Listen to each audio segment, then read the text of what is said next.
kemudian paham, ya, mengerti dan bisa mengaplikasikan apa yang disebut sebagai ideologi politik.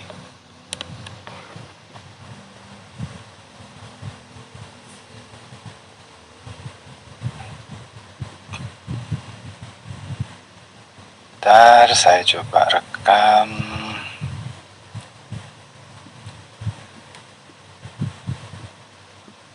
Mana record?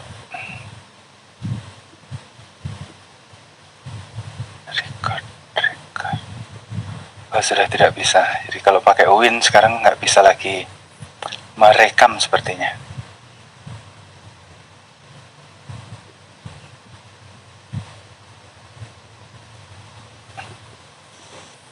Oke, sebentar.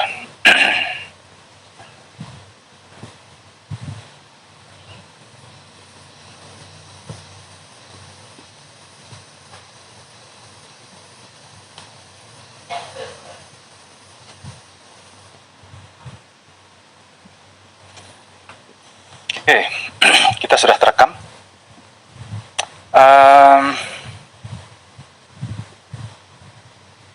Ideologi adalah sesuatu yang sudah menjadi bahasa awam, ya, sehingga orang cenderung menggunakan kata atau istilah ideologi itu semaunya sendiri, ya, semena-mena. Kadang orang menggunakan ideologi merujuk pada keyakinan. Ideologi adalah sebuah keyakinan. Kemudian ideologi sebagai agama. Juga ada yang melihat ideologi sebagai sistem politik atau ekonomi. Ya. Oleh karena itu, kita perlu menjelaskan, ya, kalau dari kacamata sosiologi, ideologi adalah pandangan dunia politik. Ya, jadi bukan sistem yang sifatnya objektif, tetapi lebih kepada pandangan dunia yang sifatnya subjektif. Pandangan dunia yang sifatnya subjektif nanti bisa diaktualisasikan ke dalam sistem politik yang sifatnya objektif. Banyak definisi, tetapi saya lebih suka menggunakan definisi yang sederhana. Mudah-mudahan ini kalian nanti ingat seumur hidup, ya. Ideologi adalah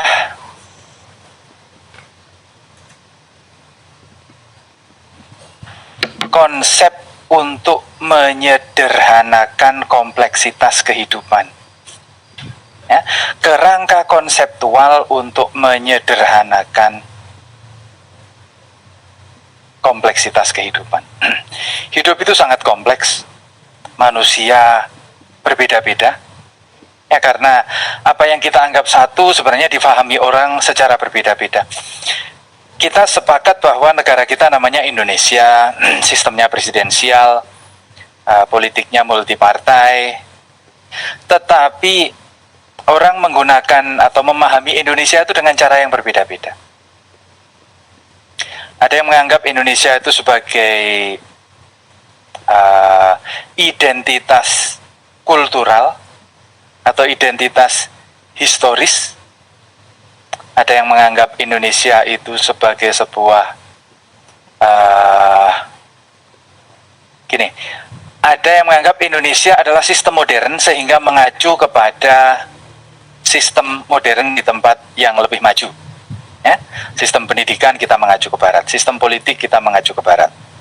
Ya, karena barat adalah yang sudah maju. Tetapi ada juga yang melihat Indonesia itu sebagai identitas historis. Ya. Indonesia Nusantara itu artinya kita merujuk kepada apa yang sudah terjadi sejak ratusan atau bahkan ribuan tahun di masa lalu. Ya, sehingga ketika kita menyebut Indonesia, itu kita menangkap poin-poin yang kadang-kadang tidak sepenuhnya sama.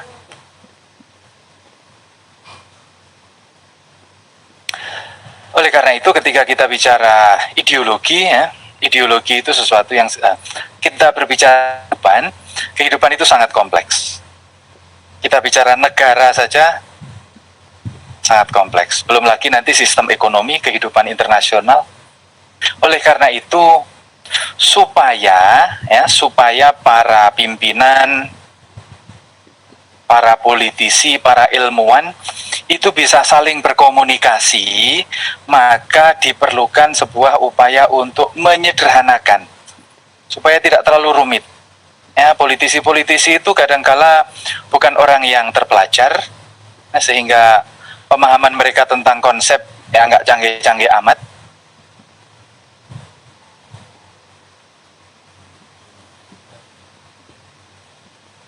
Sehingga perlu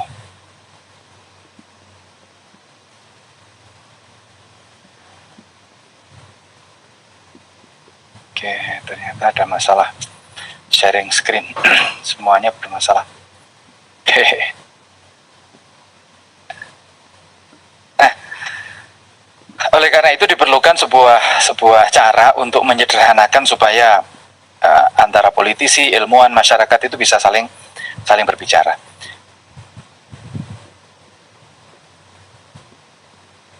Kita tahu presiden Indonesia yang pertama siapa namanya?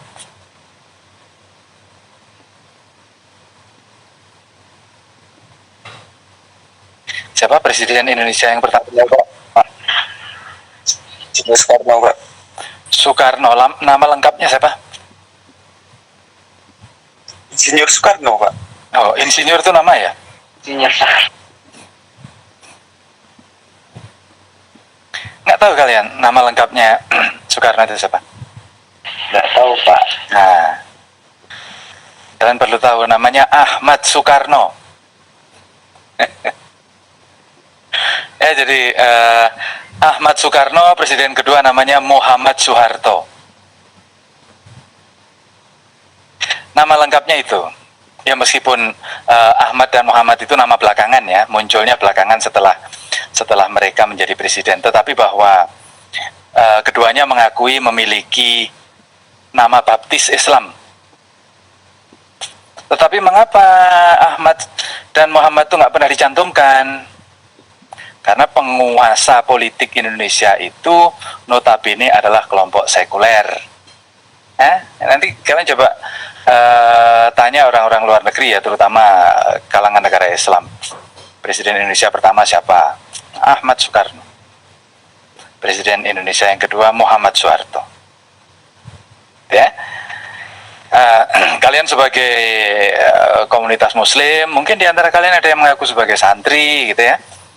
Harus sadar itu, harus paham itu bahwa ya, identitas kemusliman, keislaman, kesantrian kita itu masih underdog ya dalam dunia politik, karena ya, kita kalah belajarnya, kita kalah ibaratnya gini, UIN mau bersaing dengan UGM gitu ya, UIN mau bersaing dengan UGM ya bisa, tapi hanya bagian-bagian tertentu. Politik Islam, politik umat Islam berhadapan dengan politik kelompok sekuler. Kelompok sekuler itu bukan berarti mereka orang yang tidak beragama, bukan ya. Mereka orang-orang Islam juga, tetapi menganggap bahwa identitas politik itu agama tidak penting, bahkan tidak perlu. Ya, tapi saya kira kita meyakini bahwa Indonesia itu bukan negara agama, tapi juga bukan negara sekuler. Bukan negara Islam, tapi bukan negara sekuler. Indonesia itu negara religius, karena mengakui ketuhanan yang Maha Esa. Tapi karena kita belajarnya ke Barat, itu seringkali dianggap tidak perlu. Oke, balik lagi kita kepada sosok Presiden Soekarno ya, Presiden Ahmad Soekarno. Presiden Soekarno itu menjuluki dirinya sendiri. Ya, dia punya gelar yang dia kalau orang lain memberikan gelar ke Presiden Soekarno itu proklamator proklamator, pemimpin besar revolusi. Yang mulia Presiden Soekarno, proklamator, pemimpin besar revolusi. Jadi kalau ada pembawa acara, kemudian Bung Karno mau pidato, itu mengumumkannya begitu. Tetapi Presiden Soekarno punya gelar yang dia bikin sendiri untuk dirinya sendiri. Namanya Putra Sang Fajar, Penyambung Lidah Rakyat. Ini adalah ketika Soekarno masih muda ya, seusia kalian 22-23. Dia pernah ditangkap polisi karena demo-demo ya. Jadi kalian jangan takut dengan pemerintah. Mumpung kalian mahasiswa, nanti kalau kalian sudah jadi dosen, lebih takut lagi. Jangankan dengan pemerintah, dengan atasan kalian sudah gemetar. Ya, mumpung mahasiswa jangan takut-takut. Kesempatan kalian untuk mengekspresikan diri. Soekarno, Hatta, Syahrir semuanya pernah dipenjara. Ya, kalian nggak perlulah dipenjara, tetapi jangan takut mengekspresikan apa yang menurut kalian benar. Soekarno menyebut dirinya sebagai penyambung lidah rakyat, dalam arti dia merasa punya kemampuan, punya kapasitas, punya tugas sejarah untuk mengkomunikasikan pandangan, kegelisahan, pemikiran rakyat kepada dunia dan juga sebaliknya, ya, mengkomunikasikan perkembangan dunia modern kepada rakyat. Oleh karena itu Soekarno adalah orang yang paling pintar menciptakan akronim-akronim, ya, singkatan-singkatan atau rumusan-rumusan untuk mempermudah, ya, untuk mempermudah mengkomunikasikan kompleksitas politik kepada masyarakat awam. Misalnya Pancasila.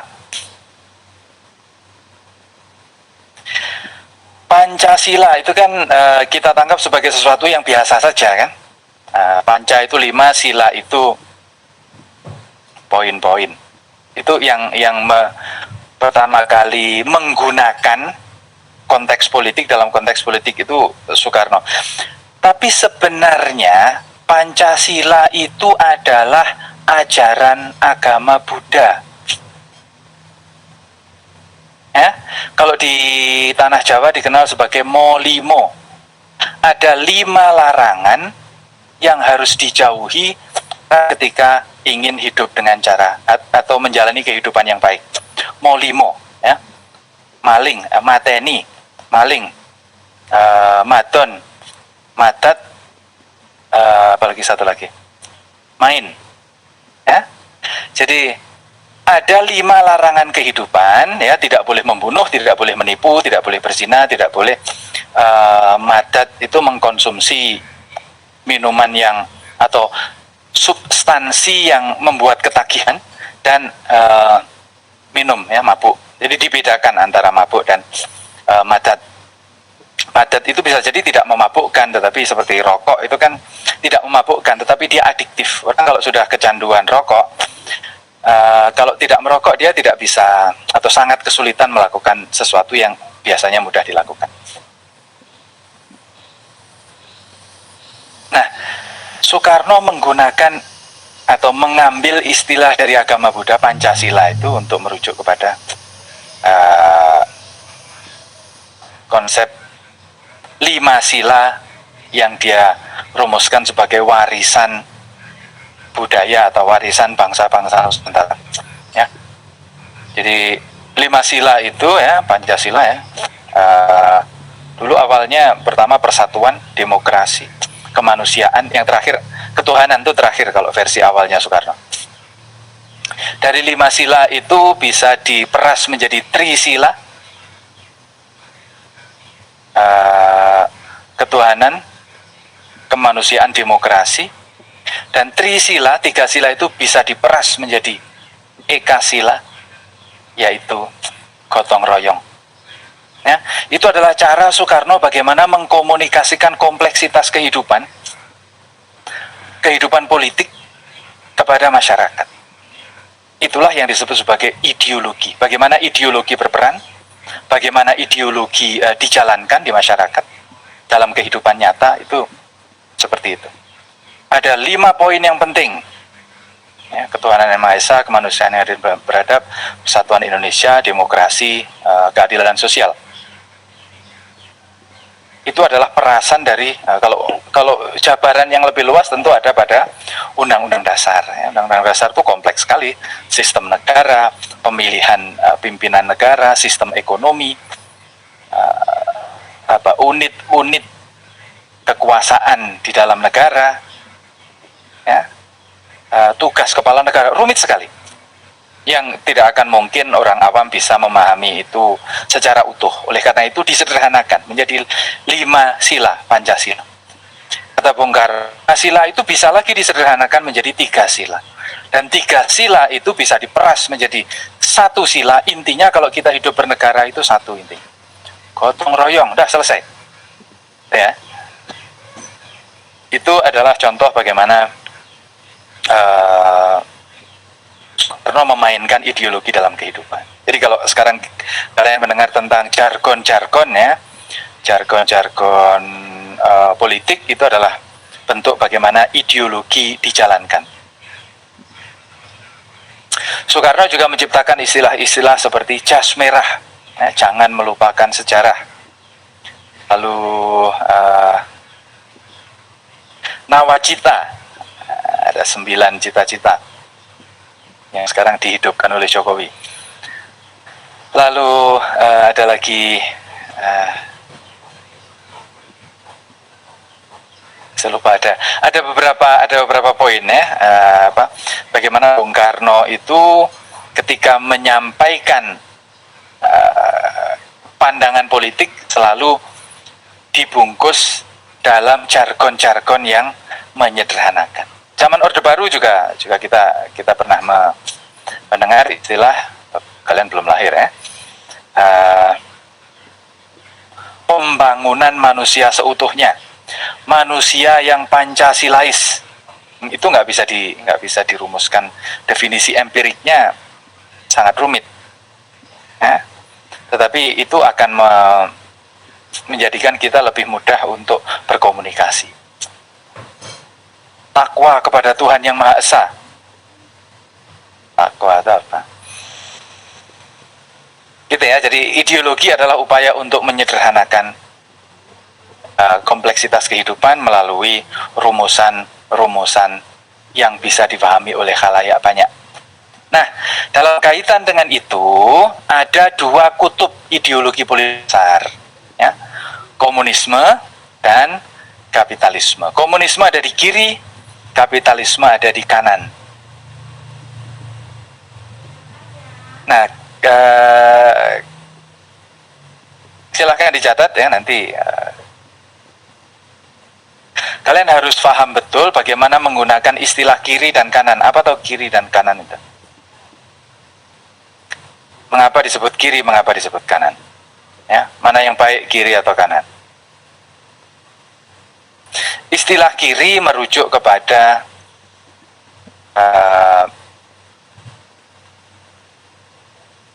sistem politik yang memberikan orientasi kepada negara, yang memberikan tekanan kepada peran negara.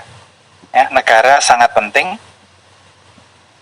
Oleh karena itu, apapun yang terjadi dalam kehidupan politik harus melalui negara. Ya. Kemudian ideologi kiri atau kanan itu biasanya terkait dengan 2 hal, politik dan ekonomi. Secara ini bergantung kepada negara, bukan ekonomi dan budaya, ya, ekonomi dan budaya. Silahkan dicatat.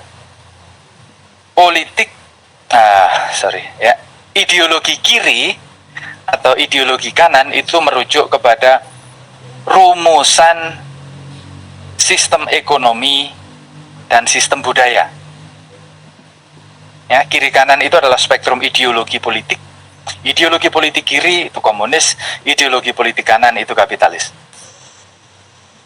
Apa yang membedakan? Yang membedakan adalah pandangan terhadap sistem ekonomi dan sistem sosial budaya. Kelompok kiri adalah kelompok yang meyakini bahwa sistem ekonomi harus didasarkan kepada aturan negara. Ekonomi diatur oleh negara. Bentuk yang paling ekstrim adalah komunis, di mana yang boleh berdagang itu hanya negara.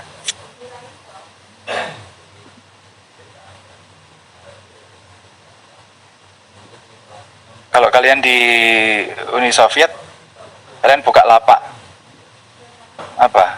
pisang goreng dan penyet, ya, di trotoar. Kalau malam hari langsung ditangkap polisi, nggak boleh. Haram hukumnya berdagang di negara komunis. Mengapa? Karena yang boleh berdagang itu hanya negara. Semuanya diatur negara dan tidak boleh ada perdagangan swasta. Sementara kapitalis yang di kanan itu ekonomi tidak boleh, negara tidak boleh ikut campur urusan ekonomi. Ekonomi harus diserahkan kepada pasar. Pasar itu apa? Artinya ya kesepakatan di masyarakat, apa yang berlaku itu pasar. Orang mau jualan apa saja boleh, kecuali itu diatur dengan peraturan yang sudah disepakati. Jadi semuanya berdasarkan kesepakatan masyarakat. Orang mau jualan apa saja boleh, selama tidak mengganggu orang lain. Kembali lagi, ideologi kiri kanan, spektrum ideologi kiri kanan merujuk kepada sistem ekonomi dan sistem budaya. Secara sistem ekonomi, kiri itu artinya berorientasi kepada negara, semuanya harus diatur oleh negara. Ekonomi hanya negara yang boleh terlibat, ya, termasuk menarik pajak, dan pajak itu digunakan untuk membangun fasilitas publik, membangun jembatan, membangun jalan, membangun sekolah, membangun macam-macam. Itu kiri, semuanya dibangun oleh negara. Tapi kalau kanan, ekonomi diserahkan kepada pasar. Negara tidak ikut campur. Negara itu wasit. Negara bukan pemain ekonomi. Negara itu wasit. Siapa yang membangun jalan? Swasta. Nanti kita pakai jalan itu bayar. Ya, atau kalau yang membangun negara, uangnya dari swasta, nanti swasta mendapatkan kompensasi dari negara. Ada perusahaan-perusahaan swasta yang diberikan kompensasi untuk mengelola sumber ladang minyak, tetapi membayar kepada pemerintah untuk bangun jalan, untuk bangun sekolah, dan lain sebagainya. Sehingga misalnya kalau negara-negara komunis, ya, sekolah gratis. Negara-negara sosialis, sekolah gratis. Tapi di negara-negara kapitalis semuanya bayar, ya, sekolah bayar. Tidak ada pajak, tetapi juga tidak ada subsidi. Itu negara kapitalis. Ya, mudah-mudahan kalian bisa paham. Indonesia seperti apa, Pak? Ya, Indonesia adalah campuran, gaduh-gaduh. Dasar sistemnya itu sosialis. Ya, Indonesia menganut sistem ekonomi kerakyatan, di mana di dalam pasal 33 disebutkan Undang-Undang Dasar, ya, bumi, air, dan kekayaan yang terkandung di dalamnya menjadi milik negara dan digunakan sebesar-besarnya untuk kemakmuran rakyat. Tetapi dalam pelaksanaannya ada proses politik di mana hal itu sulit dilaksanakan. Akhirnya kita menggunakan sistem kapitalis. Ya. Batu bara, minyak, hutan, itu tidak dikelola negara, tapi dikelola swasta, dan swasta nyetor pada negara. Swasta mana yang akan mengelola itu? Swasta yang dekat dengan penguasa. Nanti ganti penguasa, pengelola hutan akan ganti lagi. Yang pengelola batu bara akan berganti lagi. Ini dulu ketika yang berkuasa SBY, ya gengnya SBY. Sekarang yang berkuasa Jokowi, yang mengelola gengnya Jokowi. Jadi misalnya ada konglomerat namanya Garibaldi Thohir, itu kakaknya Erick Thohir ya, Menteri BUMN. Dia mendapatkan konsesi untuk mengelola hutan di Kalimantan yang luasnya itu kira-kira dari Jogja sampai Semarang. Ya, nanti ke timur mungkin sampai Madiun. Dia punya hak untuk mengelola itu, apapun yang ada di dalamnya boleh diambil, nanti dia membayar sekian persen kepada negara. Ya, nanti uangnya oleh negara untuk bikin jalan tol, untuk bikin macam-macam yang bisa kartu Indonesia Sehat dan lain-lain. Jadi harusnya yang mengelola adalah perusahaan negara, tetapi perusahaan negara itu tidak pernah efektif ya.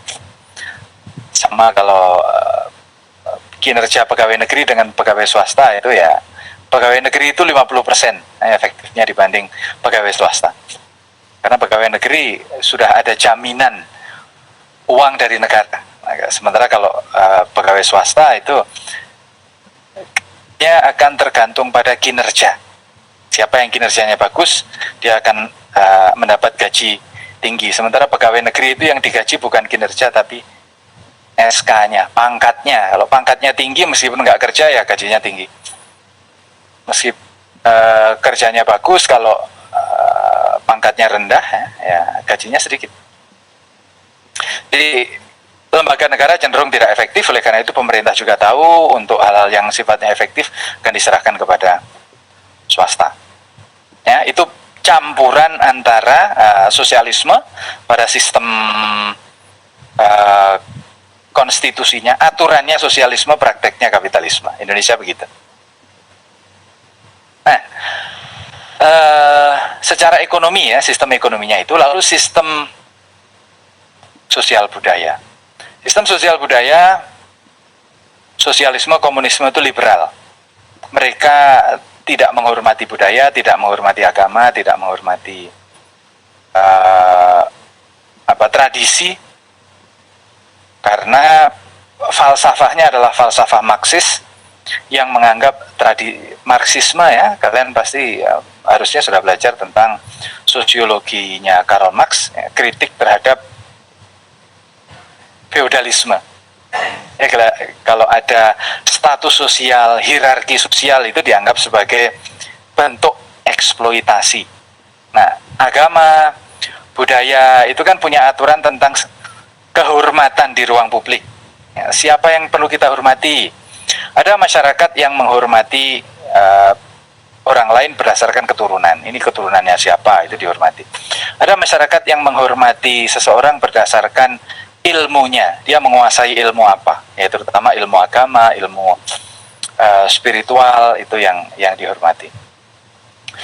Sementara ada masyarakat yang lain yang menghormati orang berdasarkan kekayaan, siapa yang kaya dia akan dihormati.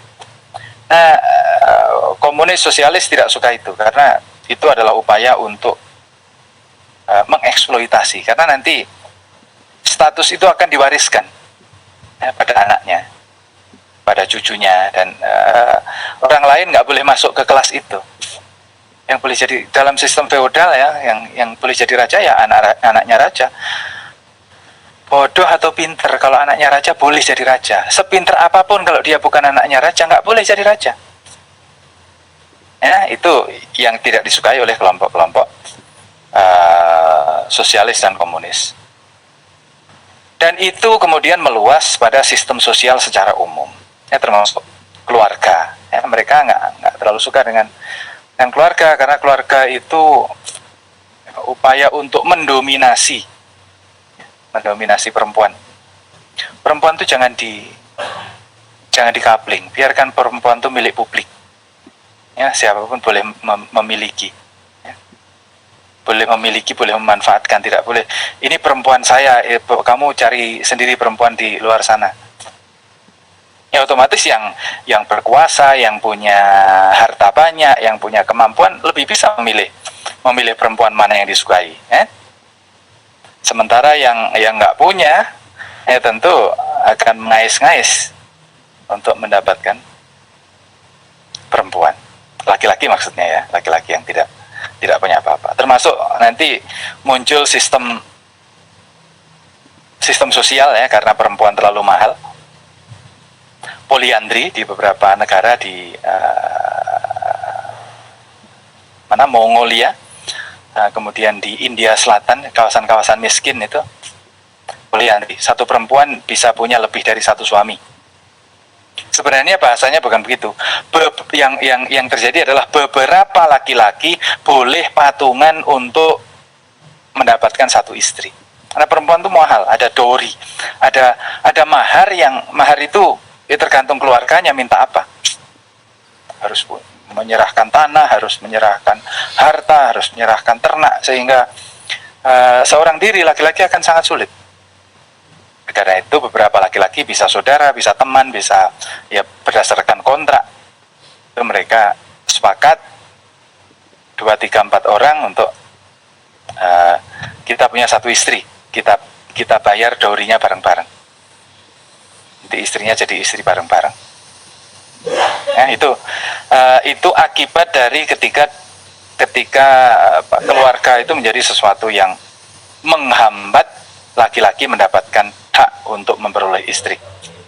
Nah, mungkin juga di tempat lain sebaliknya, laki-laki yang semakin mahal. Ya, laki-laki mahal, ya, seperti kita tahu dalam cerita bangsa Arab jahiliyah, itu kalau satu keluarga punya anak perempuan itu malu, karena ya, perempuan dianggap sebagai makhluk lemah, tidak bisa diajak berperang, tidak bisa menjadi pemimpin. Oleh karena itu beberapa orang punya anak perempuan langsung dibunuh, dikubur, nggak mau. Perempuan itu beban, maunya punya anak laki-laki, punya anak banyak laki-laki semua, gitu kan? Nah, ada beberapa negara atau budaya yang masih memberlakukan hal tersebut sampai saat ini. Negara-negara Asia Timur, Jepang, Korea, Cina, Taiwan, ya termasuk Hong Kong, Singapura itu. Karena anak laki-laki adalah anak yang berhak untuk melanjutkan nama keluarga. Jadi kalau nama saya Ahmad Norma Permata, nama keluarga saya Permata, maka yang boleh menggunakan nama Permata sampai akhir hayat adalah anak laki-laki saya. Anak perempuan saya nanti akan ikut namanya suaminya. Kecuali kalau dia tidak menikah, dia masih tetap menggunakan nama Permata. Tapi kalau dia menikah dengan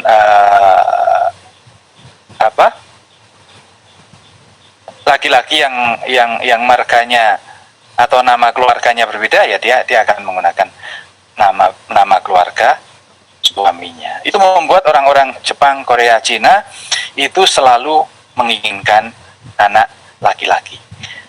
Celakanya di dunia yang semakin modern, dunia medis ya, perkembangan dunia medis sudah memungkinkan kita untuk memilih kita punya anak laki-laki atau perempuan.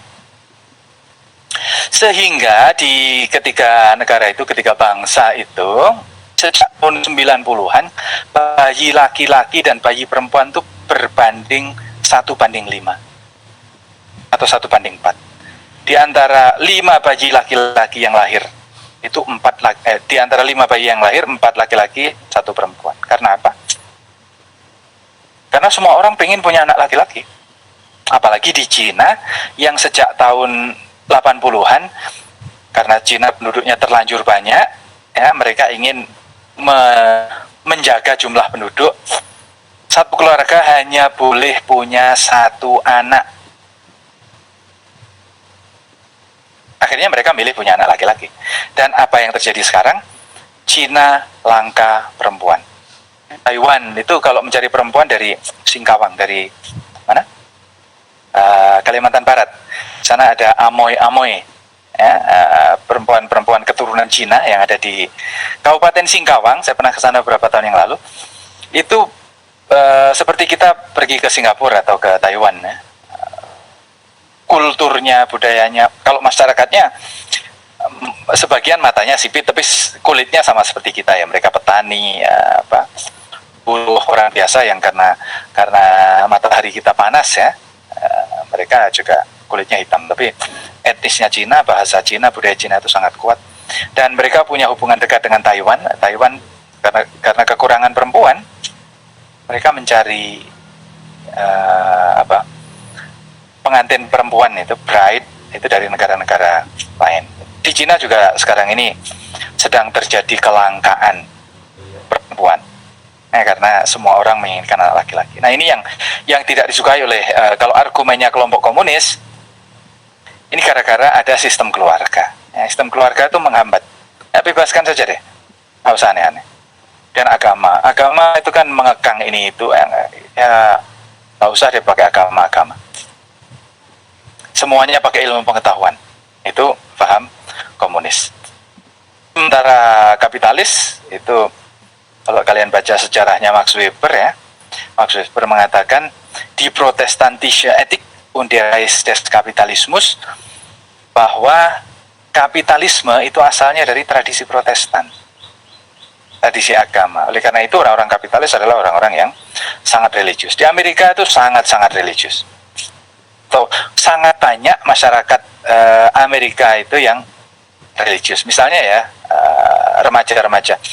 Di satu sisi mereka bebas ya, pergaulan bebas, seks pranikah itu meluas ya, tapi masih sangat banyak di sana yang sangat menghormati keperawanan. Nilai-nilai virginity itu dipertahankan sampai mereka menikah, sama juga dengan di tempat kita. Ya, tontonan-tontonan yang vulgar itu di Amerika banyak ya, tetapi banyak juga masyarakat yang anti itu ya. Ada negara-negara bagian yang membolehkan aborsi, ada negara-negara bagian yang melarang aborsi, ada negara-negara bagian yang tidak menganjurkan sekolah-sekolah itu mengajarkan mata pelajaran agama, tetapi ada negara-negara bagian yang mewajibkan setiap sekolah harus dimulai dengan pelajaran agama. Setiap pagi sebelum mulai pelajaran harus berdoa. Nah itu karena Amerika adalah negara yang sebenarnya kapitalis. Kelompok kapitalis dekat dengan agama. Kelompok sosialis jauh dengan agama dan nilai budaya. Nah, jadi nanti kita bisa lihat bagaimana di Indonesia kelompok-kelompok kapitalis itu lebih cenderung dekat dengan kelompok menengah ke atas dan kelompok Muslim. Sementara kelompok sosialis itu nanti pendukungnya pasti kelompok-kelompok pedesaan, kelompok-kelompok menengah ke bawah, yang mereka lebih menekankan kebutuhan ekonomi. Sementara kalau kelompok-kelompok kapitalis itu menghormati sistem nilai sama keluarga budaya. Jadi kalian harus paham ya rumus-rumus dasar. Apa iri adalah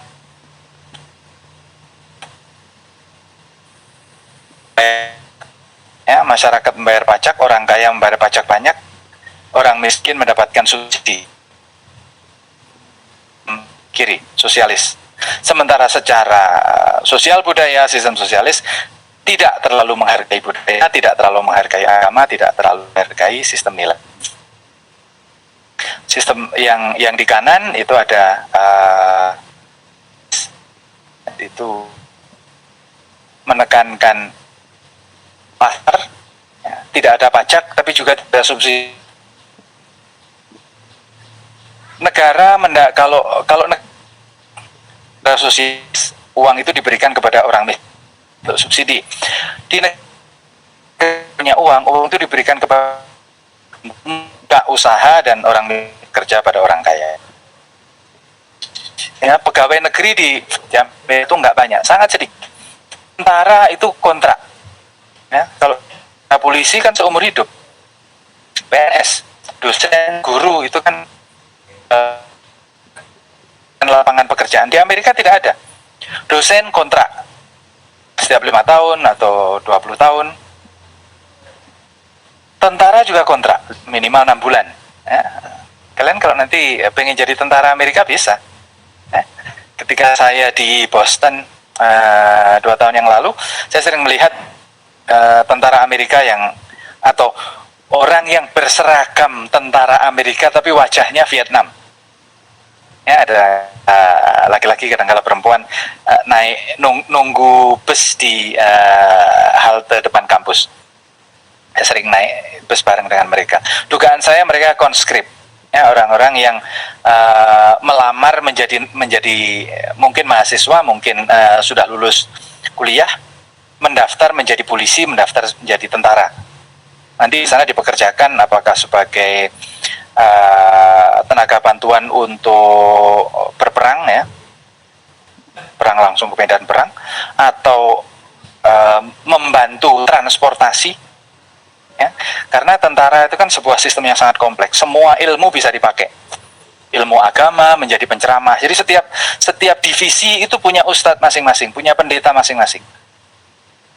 Setiap minggu, apalagi kalau mereka di medan perang, itu sangat intens, ya, ceramah-ceramah agama, penguatan iman orang untuk tetap tidak takut berhadapan dengan senjata, berhadapan dengan musuh agama, ya. Lalu sosiolog, nah, sosiolog juga dibutuhkan, bagaimana memahami karakter musuh seperti apa, karakter kita seperti apa, karakter tentara kita seperti apa yang membuat mereka takut, apa yang membuat mereka berani, itu sosiolog, antropolog digunakan. Karena komunikasi, psikologi itu juga untuk mengetahui karakter tentara yang pemberani mana taruh depan, karakter tentara yang mudah kasihan, ya tidak boleh ikut perang. Kalau mudah kasihan nggak boleh ikut perang. Nanti dia mungkin membantu transportasi, merawat kendaraan, atau menjadi administratur, itu macam-macam. Jadi di negara-negara kapitalis, negara tidak menyediakan lapangan kerja atau sangat sedikit. Kalian mendaftar PNS di Amerika nggak ada. Ya, ada di Jerman, di Belanda, di Rusia itu banyak PNS. Cina, di kita, karena kita sistem negara fondasinya itu sosialis. Ya, karena kita jajahan Belanda. Oke, itu dua itu kalian harus hafal di luar kepala, harus ingat. Ideologi itu spektrumnya kiri dan kanan. Yang paling kiri adalah komunis, dia ekonominya pro negara, budayanya anti tradisi. Sementara yang kanan itu adalah kapitalis yang pro pasar, semuanya serba membayar, negara hanya sebagai wasit, ya. Sementara sistem sosialnya adalah sistem sosial yang menekankan nilai-nilai tradisi budaya agama. Oke, sampai di sini mudah-mudahan cukup jelas, ya.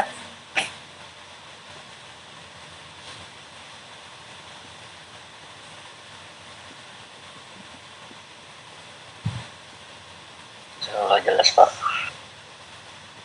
Oke. Kalian mengikuti berita perang Rusia dan Ukraina? Lihat, Pak, informasinya, Pak. Apa yang kalian tangkap mengapa itu terjadi perang? Ada yang tahu? Karena gara-gara NATO, Pak, dari Ukraina, Pak. Gimana? NATO gimana? Dia mau buat apa? Ukraina itu mau bekerja sama NATO, Pak. Salahnya apa Ukraina kalau Ukraina bekerja sama dengan NATO? Karena jadinya Turki itu jadi Rusia itu jadi terancam keamanannya, Pak. Oke, ya, jadi itu adalah ceritanya mengapa Rusia merasa terancam? Siapa yang mengancam? Ancaman apa?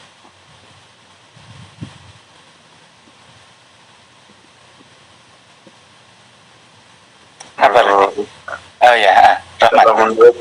Kemarin saya lihat ada wawancara, itu kayak kalau misalnya Ukraina masuk NATO, otomatis Ukraina bersekutu dengan Amerika. Jadi Amerika bisa saja meletakkan nuklirnya di arah Ukraina. Jadi itu akan mengganggu pertahanan Rusia.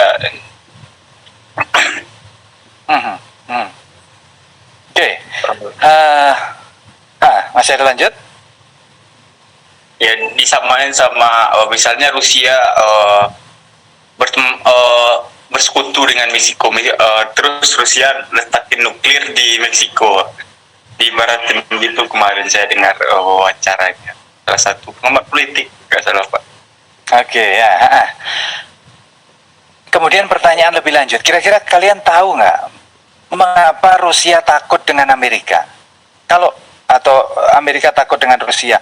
Seandainya Amerika menyerang Rusia atau Rusia menyerang Amerika, mengapa itu harus dilakukan? Apa sih urusannya harus menyerang? Atau mengapa Amerika dan Rusia itu bermusuhan? Ideologi Pak, masalah ideologi politik. Apa itu? Menurut saya ya Rusia di zaman mereka mewah itu pas sebelum 2000 berapa ya, Uni Soviet itu Pak, mereka kan sangat menjunjung sistem sosialis Pak. Amerika dengan kapitalisnya kembali ya Pak? Enggak, betul. Ya, jadi kita sedang menyaksikan bagaimana gambar ideologi itu sedang bermain. Gambar besarnya adalah kapitalis dan komunis atau sosialis. Bentuk paling utuh adalah Amerika di satu sisi dan Rusia di sisi lain, mewakili apa yang tadi saya ceritakan. Ya, mengapa mereka takut satu dengan yang lain?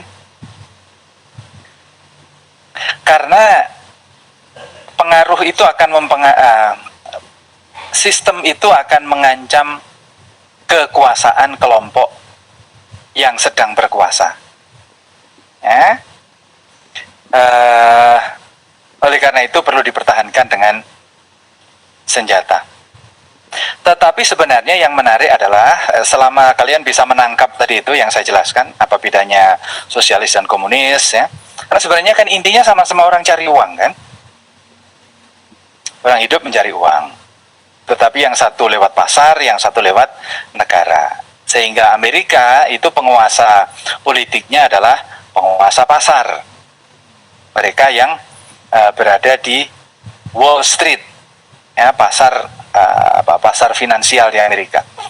Sementara di Rusia, di Cina, Iran, mana lagi, Venezuela, negara-negara yang cenderung ke arah kiri, itu penguasanya adalah partai.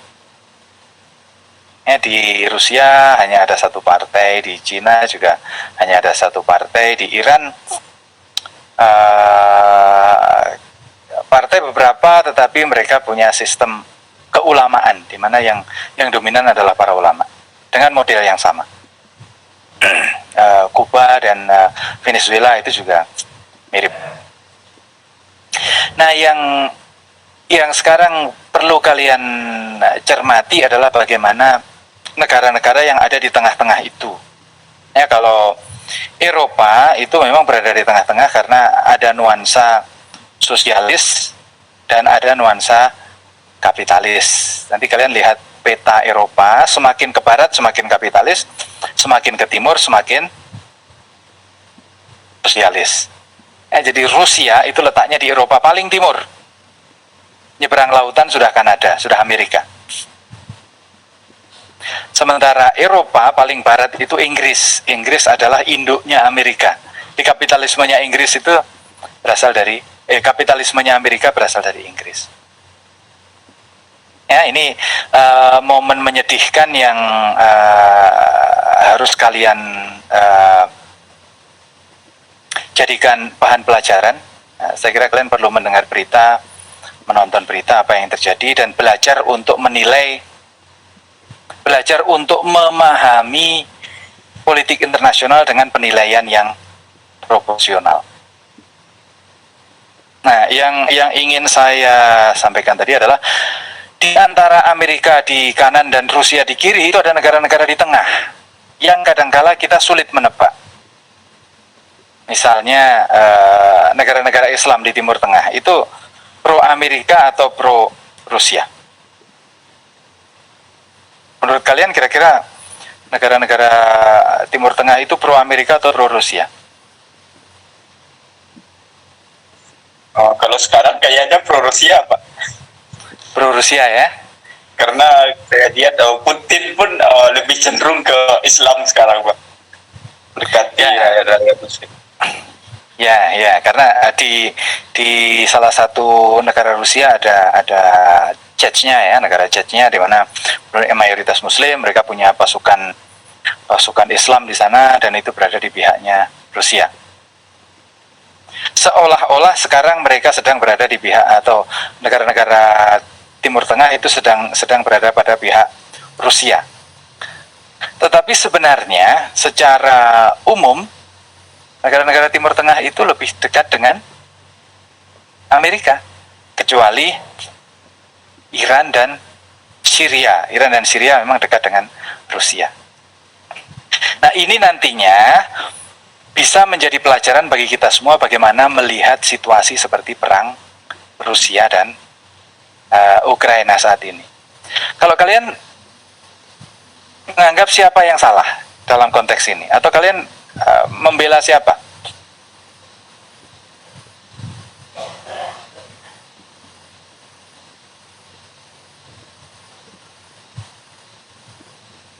Membela Rusia, Pak. Karena apa?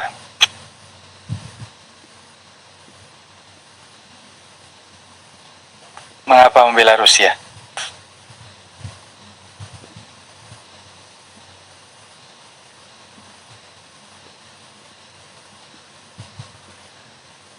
Karena takut keamanannya, Pak. Takut keamanan gimana? Rusia kan yang mengancam keamanan semua orang. Takut keamanannya rusak begitu, tak terselamat gitu, Pak. Apa negara Rusia itu, Pak. Ini negara presidennya setuju langsung perang sama Ukraina, Pak. Ya, di antara artinya kalau berpihak pada Rusia itu artinya menginginkan Rusia mencaplok Ukraina. Nah, kalian setuju Rusia mencaplok Ukraina? Ya, Pak. Itu bertentangan dengan Undang-Undang Dasar, Pak. Semua kemerdekaan adalah hak segala bangsa, Pak. Oke, good. Terus kira-kira kamu berpihak di mana, Rahmat? Ya sebenarnya dua-duanya salah, Pak. Nah, Ya seharusnya ya sesuai sistem yang ibu bukan percikan. Sebenarnya menurut saya Ukraina mundur sedikit, Rusia juga harus mundur sedikit kalau mau itu ada kedamaian. Jadi menurut saya ya dua-duanya salah, Pak. Ya sama-sama keras, akhirnya bentrok. ya, saya kira cara berpikir seperti itu bagus ya. Rumusnya begini. Di dalam politik internasional itu semuanya pada dasarnya bersifat pragmatis. Pada dasarnya bersifat pragmatis. Orang atau negara akan berpihak kepada apa yang menguntungkan bagi dia, dan dia akan menjauhi apa yang merugikan bagi dia. Misalnya kita lihat NATO, Amerika, seolah-olah mereka membela Ukraina, tapi pembelaannya akan kemudian menjadi sangat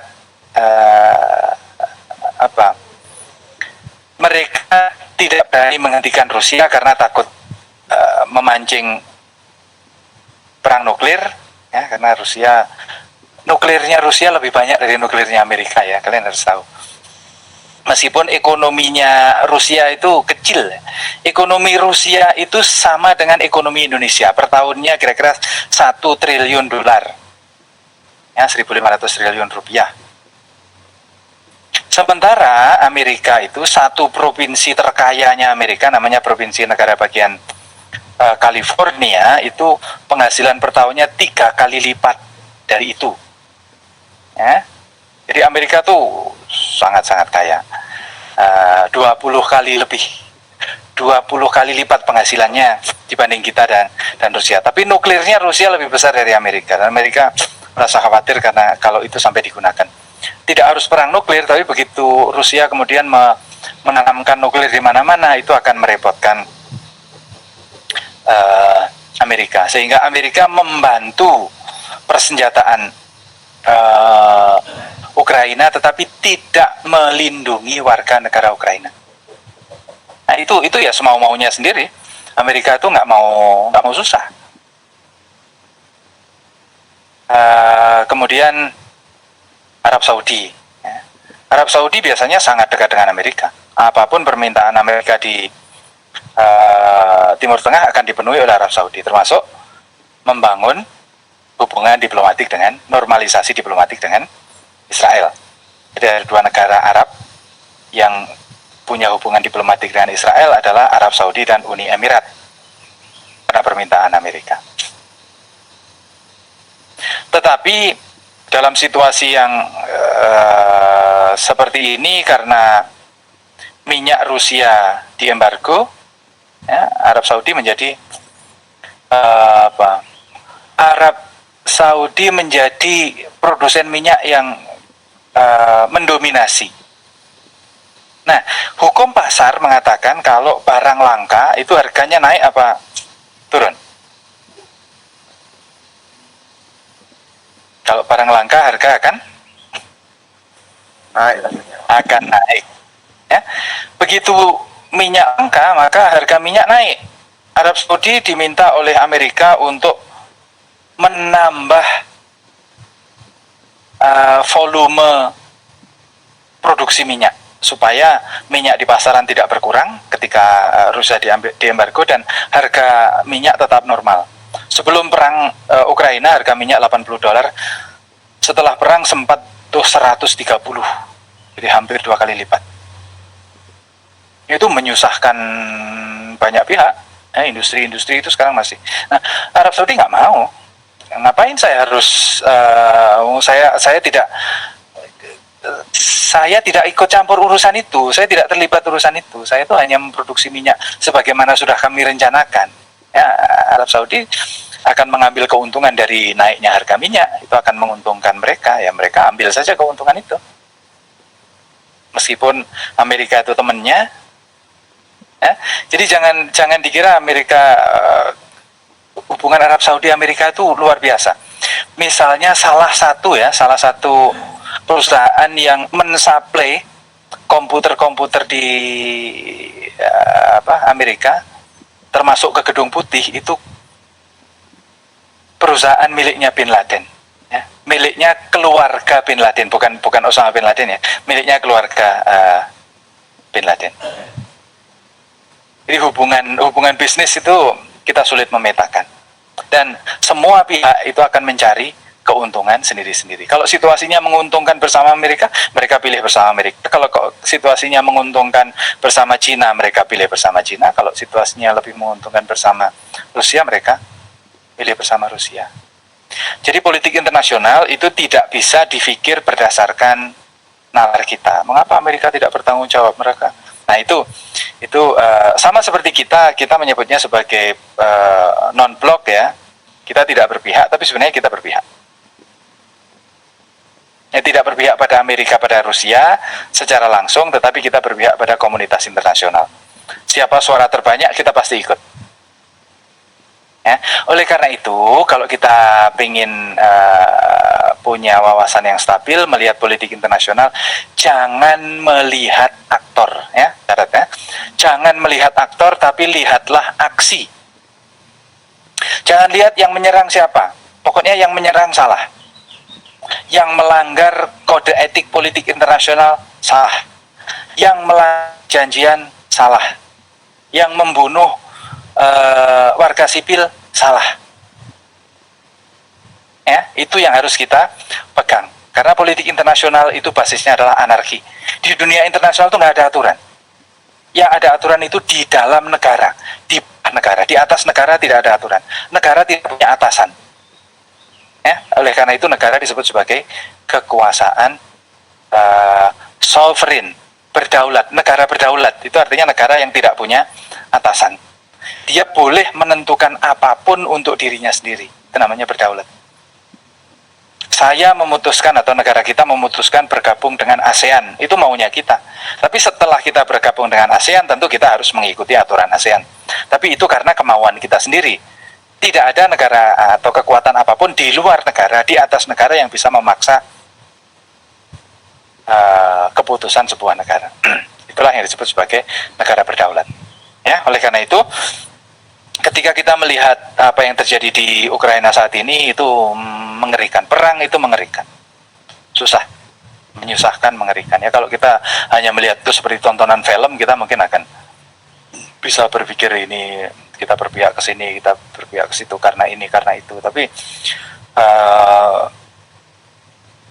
orang yang kehilangan anak, yang kehilangan orang tua yang kehilangan anak, desa yang rusak, kota yang hancur, itu tragedi kemanusiaan. Oleh karena itu, jangan melihat pada aktor, tapi lihatlah pada aksi. Tadi yang disebutkan Rahmat ya. Kalau Rusia salah, bukan berarti otomatis Ukraina benar. Rusia salah dalam hal ini, Ukraina salah dalam hal ini, sehingga dalam hal itu memungkinkan dilakukan dialog, memungkinkan dilakukan mediasi, memungkinkan dilakukan kompromi, karena semua orang punya posisi masing-masing dan semua orang punya salah sendiri-sendiri. Harus ada kompromi dan mengutamakan pada nilai-nilai kemanusiaan. Ya, dalam nilai-nilai kemanusiaan yang paling lemah adalah yang harus diutamakan.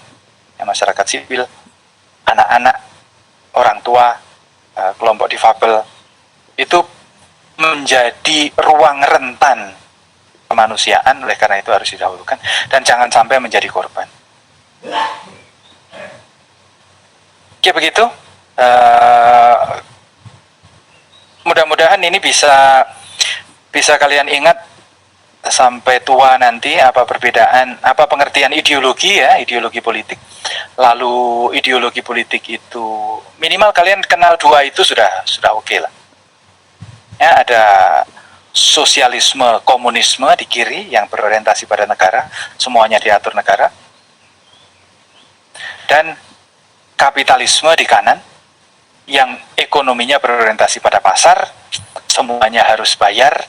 Ya, tetapi sekaligus mereka menjunjung tinggi nilai-nilai agama, budaya, tradisi. Yang kiri tadi semuanya berorientasi pada negara, negara memberikan subsidi kepada masyarakat, tetapi tidak terlalu peduli kepada nilai-nilai tradisi, budaya, agama. Masing-masing punya titik tekan berbeda-beda. Sementara Indonesia itu ibarat rumah, fondasinya sosialis. Fondasinya sosialis, bukan komunis. Sosialis itu gampangannya kalau komunis itu 100%, kalau sosialis ya kira-kira 70%, 70-80%. Rumah kita, rumah negara kita itu fondasinya sosialis, tembok dan atapnya kapitalis. Nah, itu seringkali menimbulkan kekacauan karena di dalam undang-undang disebutkan bahwa negara wajib bertanggung jawab untuk mensejahterakan rakyat. Jadi negara menyediakan subsidi, negara menyediakan fasilitas, negara menyediakan segala sarana prasarana manusia untuk bisa menjalani pembangunan. Tetapi ekonomi kita masih belum kuat. Ya, tradisi masyarakat kita itu kan cita-citanya jadi pegawai negeri. Ya, mudah-mudahan lah generasi kalian ini benar-benar punya cita-cita menjadi pengusaha. Biasanya wira swasta, pengusaha itu menjadi cita-cita banyak di antara generasi-generasi terkini. Ya. Tetapi pada kenyataannya tawaran untuk menjadi pegawai negeri masih sangat-sangat menggoda. Nah, itu menjadikan ekonomi negara tidak produktif. Terpaksa negara harus memobilisasi swasta, dan swastanya adalah swasta-swasta besar, konglomerat-konglomerat, dikasih konsesi-konsesi untuk mengeruk kekayaan alam, lalu keuntungannya dibagi dengan negara, negara dapat sedikit nggak apa-apa, yang penting cukup untuk membayar kewajiban-kewajiban, memenuhi kebutuhan publik.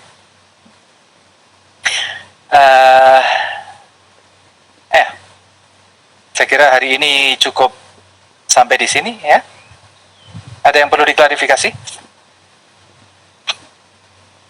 Kalian kelasnya ada yang sudah luring?